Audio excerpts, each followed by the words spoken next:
하나님은 참 신비로우신 분이십니다. 하나님께는 신비가 정말 많죠. 많은 정도가 아니라 우리는 정말 알 수 없는 것들로 가득 차 있습니다. 그런데 하나님의 이 신비, 오늘 본문에는 신비 이렇게 되어 있고, 영어 성경에는 미스테리 하면 여러분 딱 와닿죠? 뭔가? 그래, 미스테리, 신비라고 번역을 했고, 개역 성경, 이전에 보던 개역 성경에는 비밀 이렇게 되어 있습니다. 다 맞는 표현이죠. 수수께끼, 또 불가사의하다 이런 말, 또 비밀, 신비, 뭐 다 같은 의미로 사용된, 한글 성경에는 이제 여러 가지로 번역이 되어 있습니다. 영어는 거의 다 미스테리로, 원래 이제 원어에는 미스테리온 이렇게 되어 있어요. 그 뜻이 같은 뜻입니다.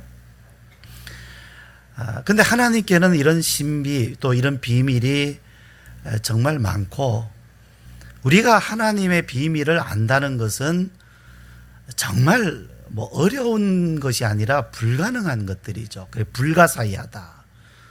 그래서 오죽하면 우리가 하는 말이 죽어봐야 알지, 이런 말을 쓰지 않습니까?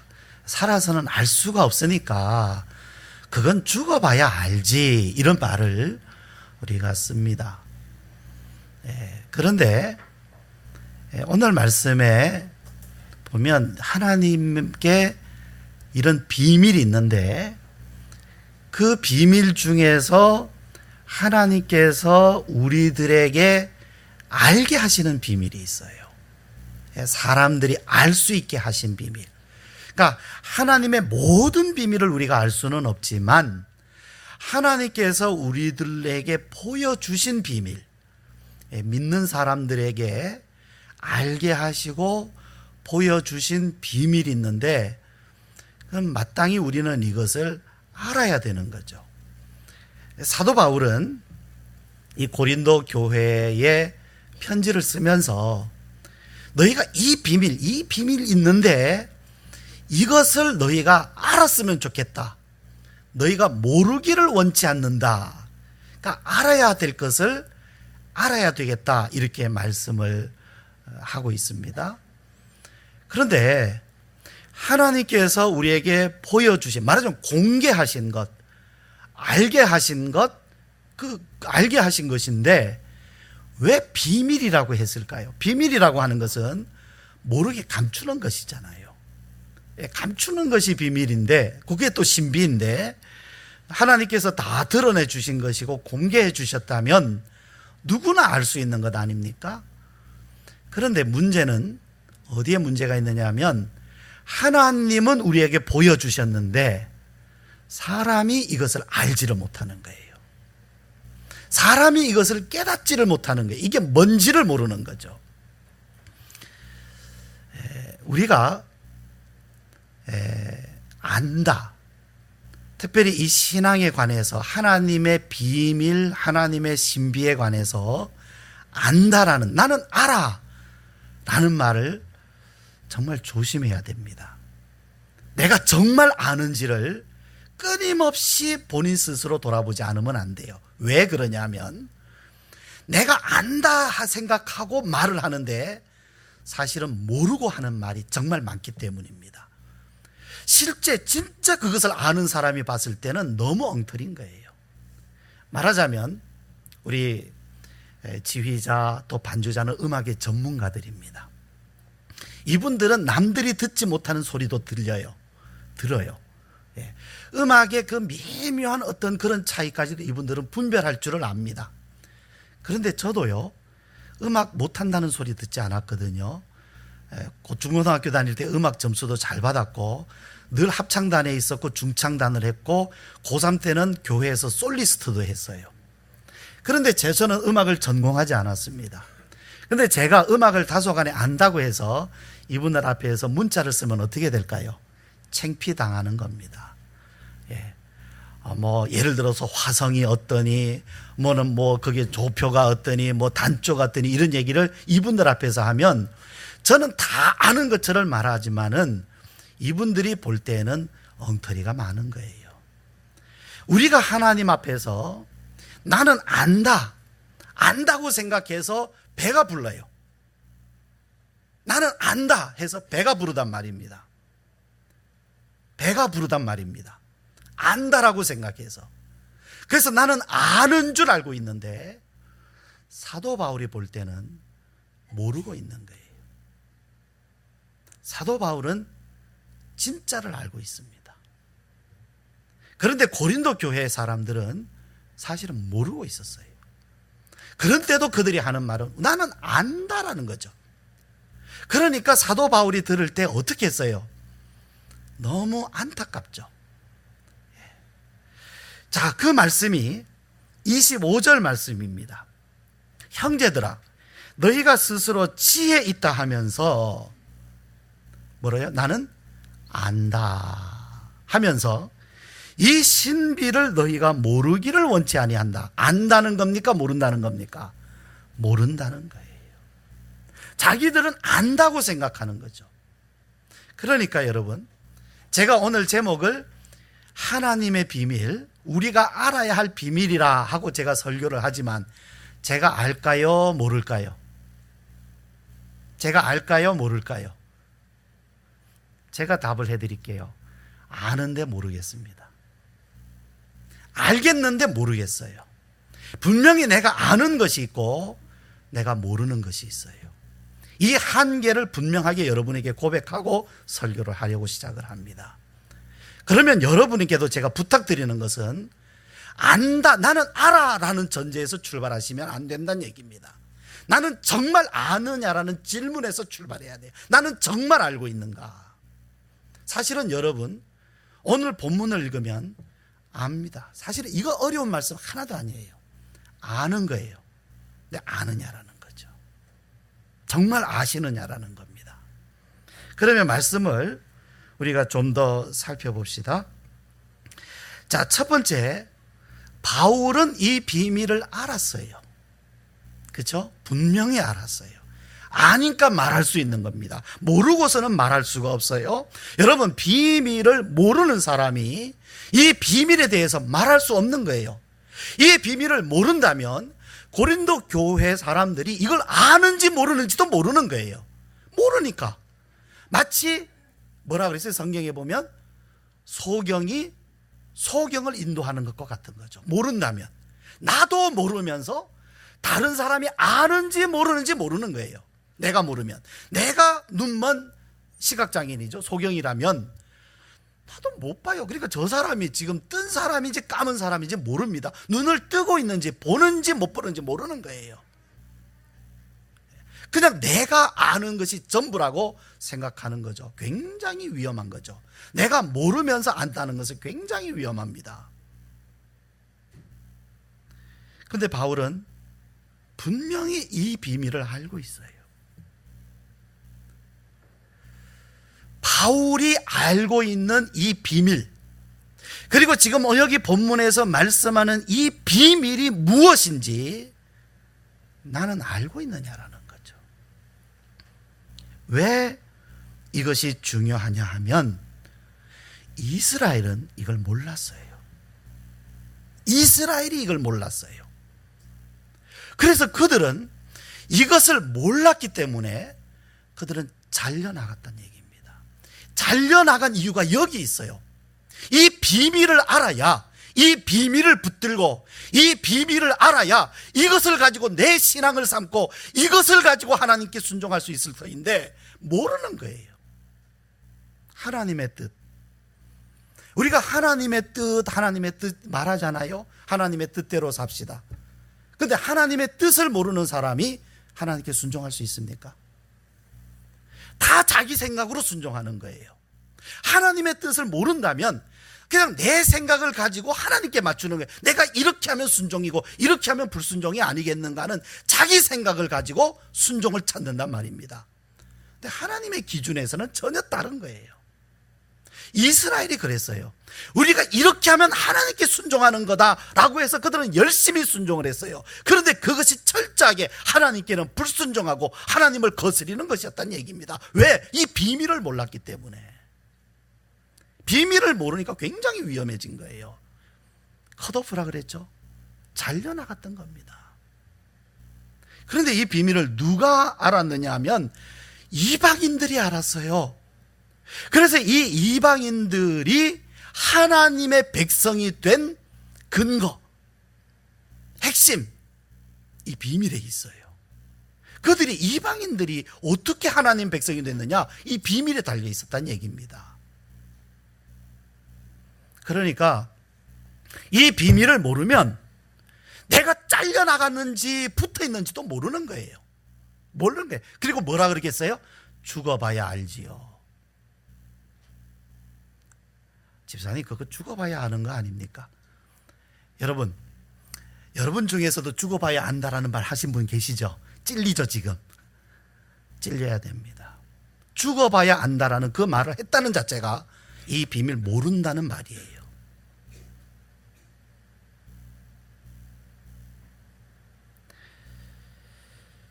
바울은 이 비밀을 알았어요. 그래서 이 비밀을 이방인들에게도 담대하게 외친 겁니다. 뭐를 전해야 될지 그는 분명히 알고 그것을 이방인들에게 정했던 거예요. 그리고 이 비밀을 이방인들은 받았어요. 그들은 알게 되었어요. 그래서 구원을 받았어요. 하나님의 자녀가 되었습니다. 두 번째는 이스라엘은 이 비밀에 대해서 우둔했어요. 이스라엘 중에서 이렇게 돼 있죠. 그러니까 전부는 아니에요. 왜냐하면 그 이스라엘 중에서도 이 비밀을 안 사람들이 있었기 때문에 모두라고 할 수는 없어요. 그러나 많은 이스라엘이 우둔하게 되었다. 우둔했다. 그들은 이 비밀을 알지 못했습니다. 이 비밀을 모르니까 하나님께 원수되는 일인지도 모르고 그들은 열심으로 하나님을 섬긴 겁니다. 여러분 기억나시죠? 하나님에 대한 열심이 오히려 하나님의 의를 애써 복종치 않는, 그것이 하나님께 대한 열심인 줄 알았던 거죠. 하나님의 전에 대한 열심이 주의 전을 어떻게 된다? 삼키리라 말씀했어요. 하나님의 전에 대한 열심이 오히려 하나님의 전을 삼키고 말았다는 이야기입니다. 무슨 얘기입니까? 땅에 눈에 보이는 건물 성전 짓느라고 실제 하나님의 성전으로 이 땅에 오신, 자기 몸으로 성전으로 이 땅에 오신 예수 그리스도는 삼켜버렸다는 얘기입니다. 부인해버리는 거예요. 그런 얘기입니다. 솔로몬 성전, 스룹바벨 성전, 헤롯 성전, 그 성전 짓는다고 오히려 그런 성전을 지은 이스라엘이 실제 성전, 진짜 성전이신 예수 그리스도는 오히려 배척해버린 이스라엘을 두고 한 말씀이에요.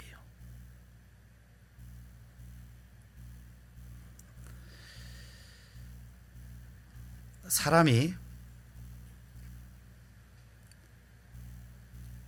자기 지식으로 하나님의 비밀을 알 수 있다면 이스라엘이야말로 가장 먼저 이 비밀을 알았을 겁니다.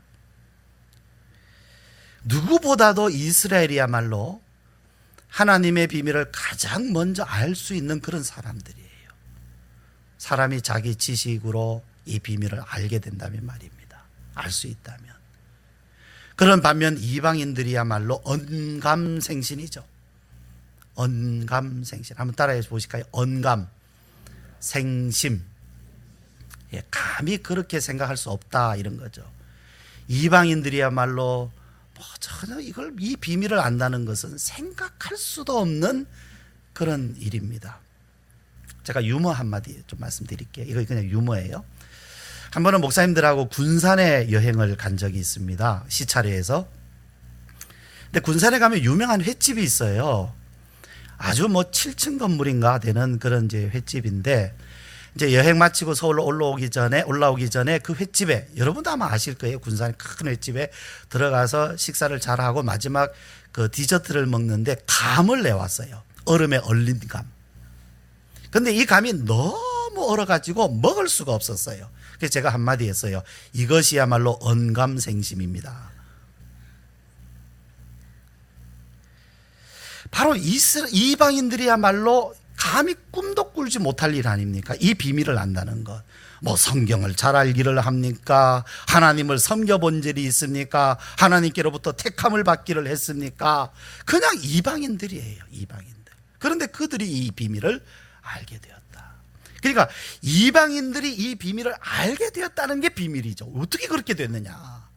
그리고 이스라엘이 이 비밀을 알지 못하게 됐다는 것이 또 비밀인 거예요. 왜 그들은 몰랐더냐? 이거죠. 우리는 여기서 하는 게 있어야 돼요. 그래서 그랬구나.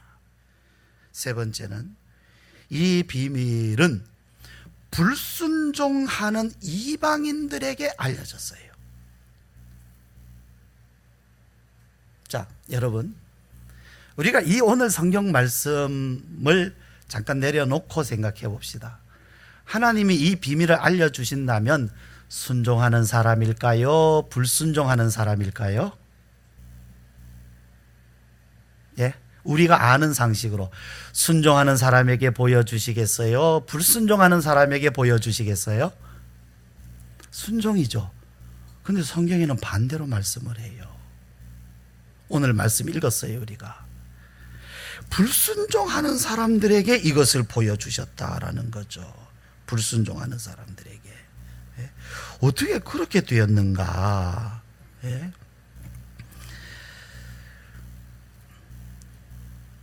우리가 말씀을 같이 한번 읽어보겠습니다.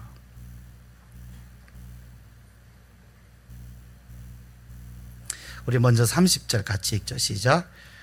너희가 전에는 하나님께 순종하지 아니하더니 이스라엘이 순종하지 아니하므로 이제 긍휼을 입었는지라. 또 31절 같이 하죠.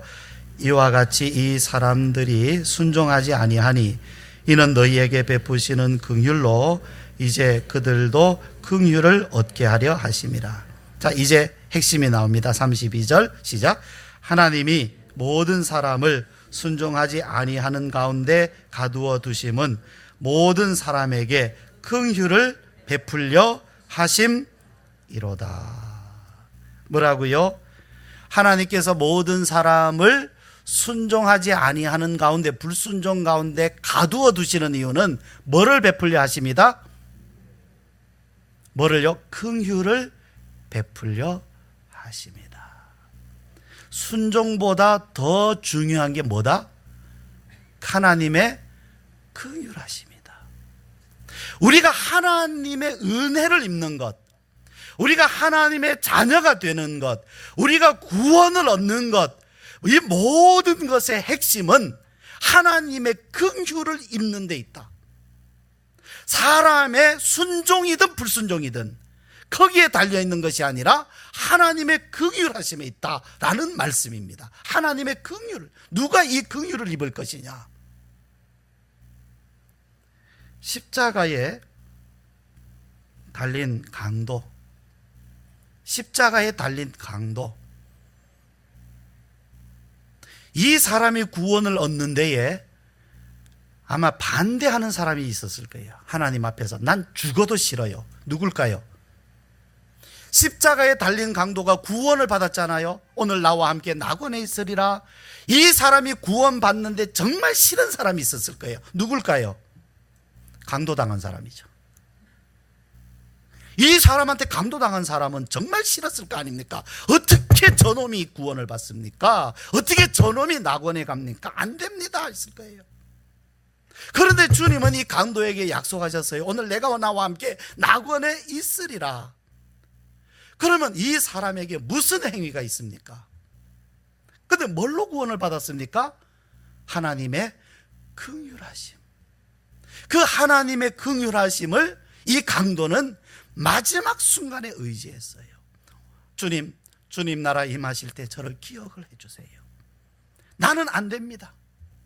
나는 내 스스로 내가 구원받을 만한 아무것도 없는, 행위도 없는 사람, 아무 선한 것도 없는 사람, 나는 불의한 것만 있는 사람입니다. 그렇지만 나를 불쌍히 여겨주세요. 나를 기억해 주세요. 의지했어요. 뭐를요? 하나님의 긍휼을. 주님은 그 사람을 긍휼히 여기셔요. 예수님이 누구 때문에 십자가 달리십니까? 이 강도 때문이에요. 주님의 긍휼을 의지하는 사람을 위하여 십자가 지시는 것입니다. 그래서 주님께서 그 강도 당한 사람에게 아마 이렇게 말씀하셨을 거예요. 만약 말씀하신다면, 그래, 강도는 정말 잘못했다. 용서받을 수 없는 짓을 했다. 근데 내가 그의 죄를 대신해서 내가 피를 흘리지 않느냐, 내가 그의 죄를 내가 담당해서 내가 죽지 않았느냐라고 말씀하실 것입니다. 그런데요, 여러분, 성경에 보면 의로운 사람들도 있어요. 제가 생각나는 대로 고넬료 같은 사람, 아리마대 요셉, 니고데모, 뭐 더 멀리 가면 뭐 다니엘, 요셉, 이 분들은 참 의로운 사람들입니다. 정말로 좋은 행실이 많아요. 고넬료는 하나님을 경외하고 또 자기 것으로 많이 구조했어요. 그 소문이 사방에 퍼져나간 그런 사람이었어요. 고넬료는 정말 훌륭한 사람이에요. 이방인이지만. 그런데 고넬료도 아리마대 요셉도 니고데모도 하나님 앞에 나아갈 때는 무엇을 의지했는가 하면 하나님의 긍휼을 의지했어요. 자기 행위로 가지 아니하고 하나님의 긍휼을 의지해서 하나님 앞에 나아갔어요. 그들도 하나님의 긍휼을 잊고 하나님 앞에 나아갔던 것입니다. 그래서 귀한 신앙인, 훌륭한 신앙인이 되었어요. 그러니까 보세요, 십자가에서 구원받은 강도도, 또 훌륭한 행실이 있는 고넬료나 아리마대 요셉도, 이런 사람들도 다 하나님 앞에는 무엇을 의지해서 갔습니까? 자기 의가 아닌 하나님의 의를 의지해서 갔던 거예요. 그래서 그들은 다 구원받은 사람이 되고 믿음의 반열에 들어가고 다 하나님께로부터 의롭다 하심을 받은 귀한 사람들이 다 됐어요. 그런데 꺾여져 나간 이스라엘은 뭐가 문제입니까? 행위로 말하자면 아리마대 요셉이나 고넬료나 니고데모나 이스라엘 다른 사람들이나 다 비슷비슷했을 거예요. 그들 중에서도, 이스라엘 중에서도 훌륭한 일한 사람들 많이 있을 것입니다. 그런데 문제는 어디서부터냐? 그 훌륭한 일이 문제가 아니에요. 어디서 문제입니까?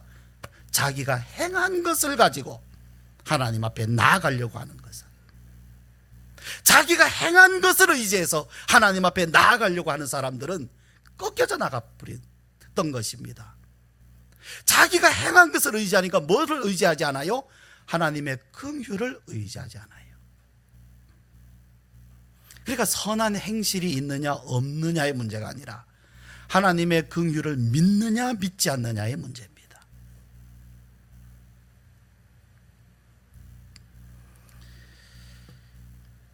만약 지금 한국 교회를 이야기한다면, 저는 감히 이야기할 그런 주제가 안 되는 사람인지 제가 압니다만은, 분별을 위해서 우리가 함께 나눈다면 한국 교회는 정말로 칭찬받을 일들이 많아요.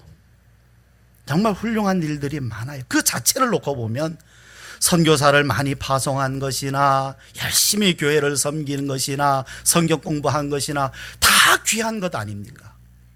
그런데 문제가 어디서부터 문제냐면, 그렇게 많은 일도 하고 성경 공부도 하고 선교사도 파송하고 헌신하고 하는 여기에 문제가 아니라 배가 부른 데 있어요. 그렇게 한 일들에 대해서, 봐라, 우리는 세계 최고의 교회를 졌다, 세계에서 유례없는 부흥을 일으켰다, 전 국민의 몇 %가 기독교인이다 하는 배가 부른 데에 문제가 있어요. 배가 불러져. 나는 많이 공부했다, 많이 배웠다, 많이 안다, 공부 많이 했다, 나는 지식 있다, 나는 안다, 나는 했다. 그거 가지고 하나님 앞에 나아가려고 하는 데에 거기서부터 신앙에 올무가 생겨버리는 것입니다.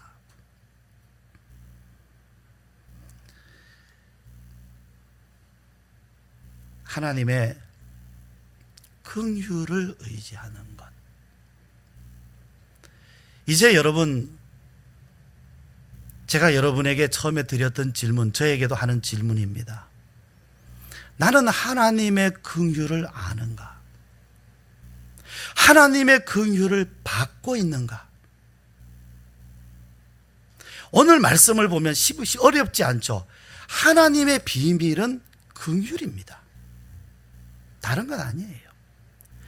이스라엘이 버림받은 이유도 긍휼을 버렸기 때문이고, 긍휼을 믿지 않았기 때문이고, 긍휼을 믿지 아니하고 자기 의를 세웠기 때문이고, 이스라엘 이방인들이 구원을 얻게 된 건 하나님, 그들은 불순종했지만 불순종했기 때문에 자기 의가 없었어요.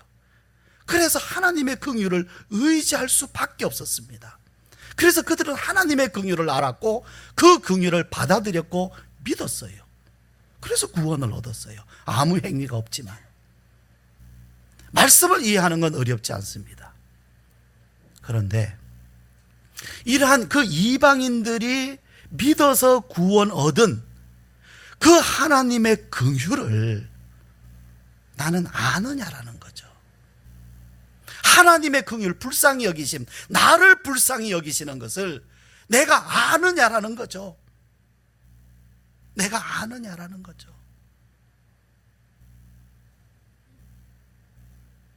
여러분, 사람이 내가 정말 불쌍한 사람인 줄을 안다면 어떻게 될까요? 예를 들어서 제가 사형수입니다. 저는 내일 죽습니다. 다른 방법이 없어요. 죄는 분명합니다. 피할 방법도 없습니다. 그런데 오늘 나를 사면시켜 주실 수 있는 분이 나를 찾아와서 면회를 해요. 그분에게는 나를 사면시켜 줄 수 있는 권세가 있습니다. 제가 그분 앞에 서서 뭐라고 하겠습니까? 이제 이분이 그냥 지나가면, 오늘 이분 놓치면 나는 내일 죽어요. 그러면 오늘 이분 앞에서 내가 뭐 하겠습니까? 그래도 내가요, 이 땅, 이 사람들, 내 주위 사람들 위해서 얼마나 좋은 일 했는지 아십니까? 내가 얼마나 열심히 살았는지 아십니까? 내가 한 일이 얼마나, 내가 훈장도 받았거든요. 통할까요? 안 통할까요?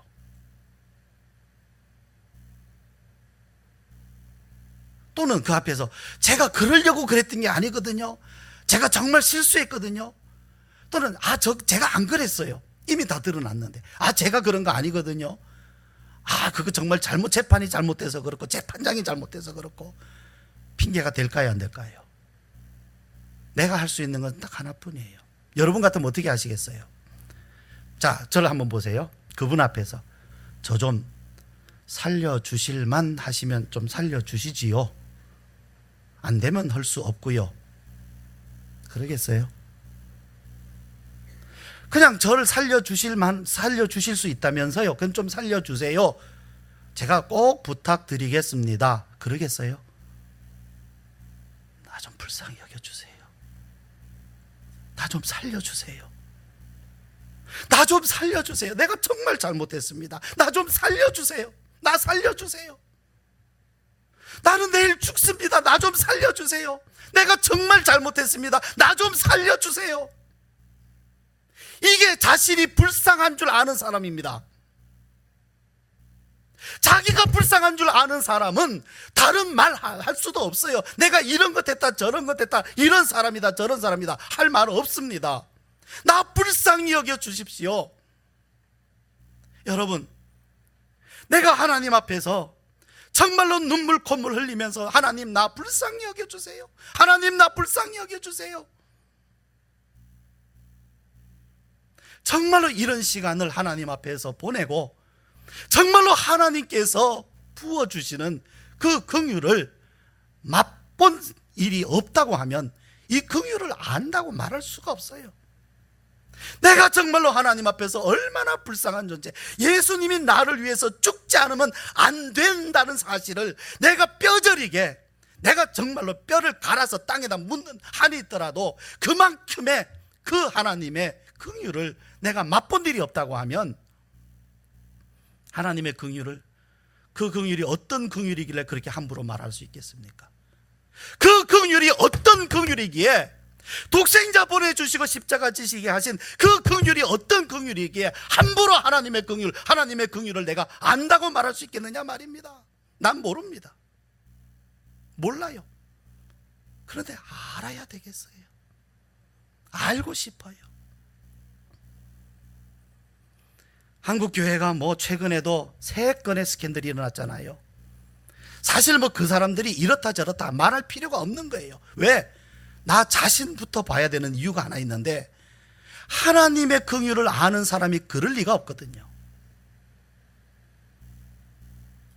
하나님의 긍휼을 아는 사람이 그럴 수는 없잖아요.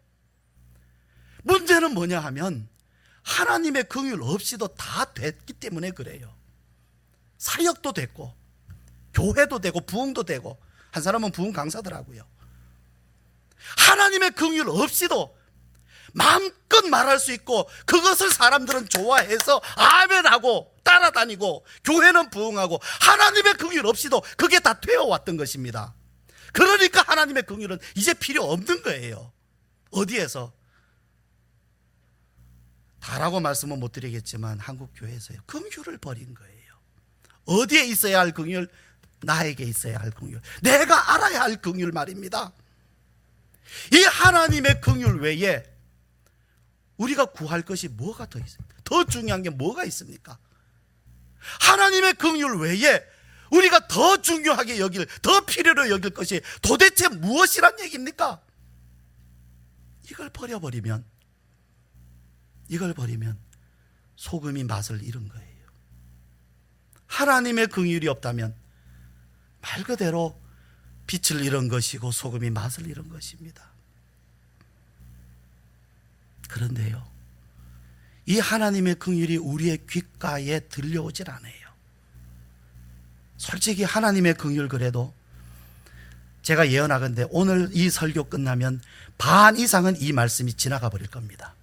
귀에서 잊혀질 거예요. 왜? 그게 그렇게 깊이 다가오지 않거든요. 차라리 로또를 당첨했다는 말이 더 반갑지.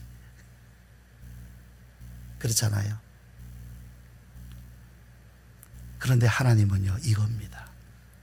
이것이 하나님의 비밀입니다. 우리는 이것을 알아야 되겠습니다. 머리 말고요, 우리의 가슴이 솔직히 얼마나 냉랭한지 모릅니다. 저도 그래요.